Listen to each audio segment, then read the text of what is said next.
ஓம் நம சிவாய. ஓம் நம சிவாயம். சனிக்கிழமை பிரதோஷம், ஞானக்கிழமை மகளிங்க நந்திமலை, தருமபுரி டிஸ்ட்ரிக்கு. எனவே இவங்கெல்லாம் ராயகுடிலேருந்து வந்திருக்காங்க, வினோத்தெல்லாம் மேலே அங்கே வந்து அப்பங்கிட்ட கொண்டு போ. அதனால் வந்து அதாவது வந்து தூய் உள்ளத்தோடு தொண்டு செய்யும் யாவருக்கும் என் அம்மையப்பன் தூயவன் தூயவள் கண்டிப்பாக அவளுக்கு நல்ல ஆசையை கொடுப்பார், அருளார் கொடுப்பார்கள். இது பின்னாடி இருப்பது நேர கைலாய கங்கை, புரிந்து கொள்ள வேண்டும். பெரிய கங்கை இது, போய்கொண்டே இருக்கிறது லாஸ்ட்டு. எனவே எனவே இன்றைக்கு வந்து 31/8/2024. எனவே அவர்களே பூஜை பொருளெல்லாம் வாங்கி வந்தார்கள். இப்பொழுது அவர்களே பூஜை செய்ய வைக்கின்றேன்.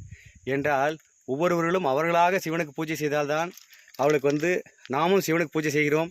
நாம் வந்து ஊர்க்குடியை கெடுக்கக்கூடாது, மற்றவன் சுற்றி ஏமாற்றக்கூடாது, மற்றவனை வந்து பார்த்தாக்கா கேவலமாக நினைக்கக்கூடாது, கேவலப்படுத்தக்கூடாது, மற்றவங்க கெடுக்கக்கூடாது